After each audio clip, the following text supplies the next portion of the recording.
see him up there.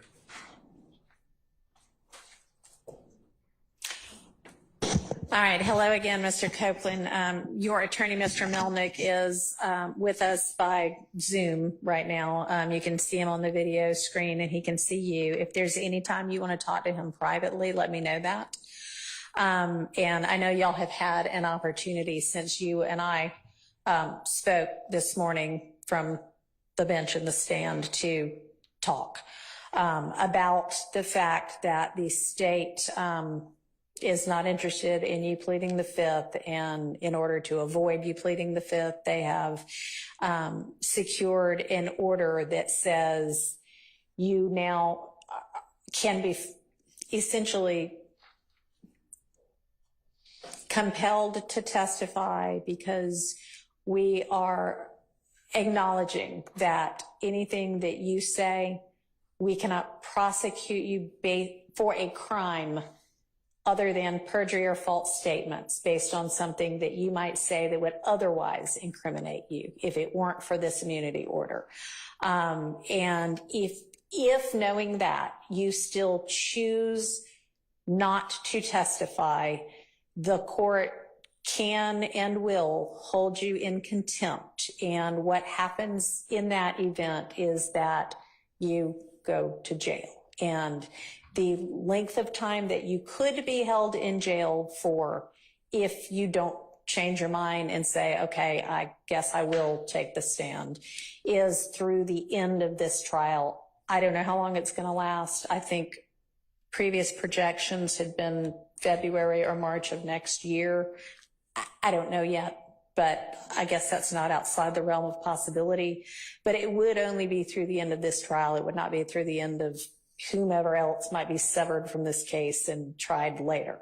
And I know Mr. Melnick's talked to you in more detail about that. So I want to see if you have any questions of the court about that. I didn't understand. Now you said at the beginning. Didn't understand anything. All right. So. No, I'm saying, like, I heard you, but I don't know what you're talking about. Okay. So tell me what it is that you'd like more information about. You said something about what they said about immunity? Yeah. What you mean? Okay. Does anybody, I think I've got the order. Mr. Melnick, have you reviewed the immunity order with him? Oh, you saying the same from last time? Hang on a second. Yeah. The same one as last time. Yeah. That one. So that's the one I'm talking about. And that is still in effect. So you're saying that changed? It has not changed. All right. So what has changed is, it's my opinion that I cannot hold you in jail if you refuse to testify beyond the end of this trial. I think you had maybe been told something different earlier, and I don't think that is So I ain't got to wait till every defendant that's not here. Correct. But you would, if you choose not to testify despite this order, you would potentially be held in jail through the end of this trial, which might be February of next year, might be March of next year. I really don't know. It ends when it ends. And the state has 100 more witnesses, and I don't know, any defendant might also have witnesses. So it could take a while, but that would be the end of it, would be the end of this trial. Okay. So do you have any other questions? Okay. And do you want to talk to Mr. Melnick any more about this particular issue? No. All right. So I'm going to ask you right now, because I'm planning to have the jury back on Monday.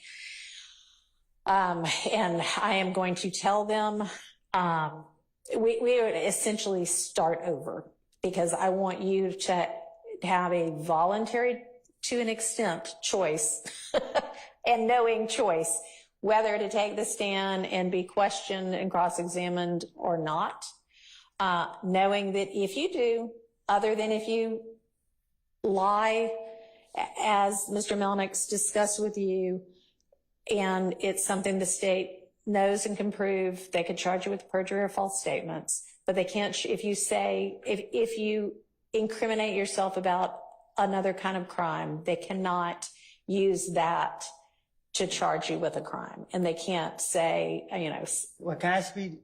You can, I yeah, have if you told have the state Huh? I have told the state I have lied and lied and lied and lied. I know. And So how are they going to be able to question me? I mean, that'll be their problem. That's their case to make or not make. I mean, that's not for you or me to worry about. So They said they're going to be able to charge me if I lie. Like, when it's up to them to choose when I'm lying.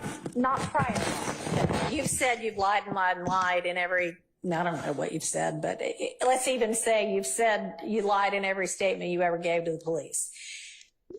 If you get on the stand and say that again, or if you say, all right, this one was the truth, that one they cannot charge you with perjury for, because those are things in the past.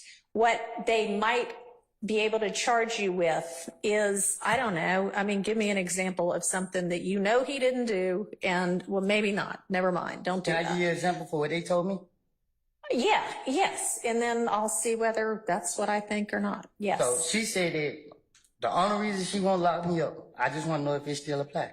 Okay. She said if I do two things, if I plead the fifth and I say that I killed Donovan Thomas. Okay. She said if I don't say them two, she will not lock me up. All right. What was the first one? Pleading the fifth. Say it again. Taking the fifth, Judge. Taking the fifth. Okay, right. And you can no longer, so taking the fifth means I might say something that gets me in criminal trouble. I might give you evidence against me that you could then use against me. That's what it means to take the fifth, is say, I am not going to give you evidence to use against me to charge me. When they give you that immunity order, immune just basically means we can't do this anymore. It's like if you get an immunization, oh, I'm not going to get the measles now, right? Because I'm immune from it. Because it's like getting you a shot that says, I can admit to a crime on the stand, they can't charge me with it. They have said you no longer have a privilege against self-incrimination because we have committed to not being able to prosecute you, not being able to bring criminal charges against you because of what you say. We cannot take that evidence and use it against you. We can't take that evidence. You know, if you say, well, I committed some crime. Here's what I committed it with. I buried it in the yard. They can't go dig it up in the yard and then say, well, we've got this. They can't use any of that. So that's why taking the fifth at this point would get you in trouble. Being held in contempt is what we So what if they don't have formally call it. they facts together? Like they saying something that they don't know what they're talking about, and then they ask me about it.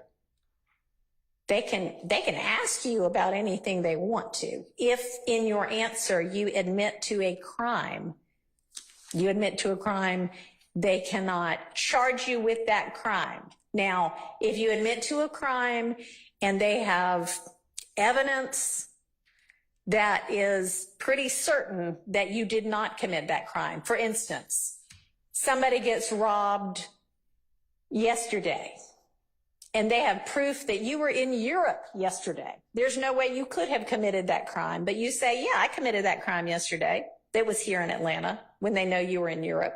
And they got video of you in Europe and you sent a postcard that said, I'm having fun in Europe. That would be proof that you're lying. And so that they could charge you with perjury for, okay? Or false statements for. Okay. Okay?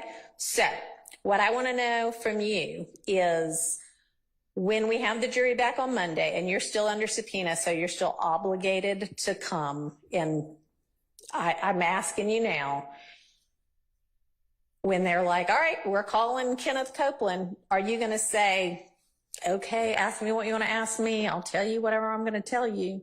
Or are you going to say, nope, I don't care if you throw me in jail. I'm not saying a word. I am not getting on the stand. It depends on how I wake up. Okay. All right. Well, then we will just revisit it on Monday morning. So plan to be here at 8:45 on Monday morning. You're free to go for now.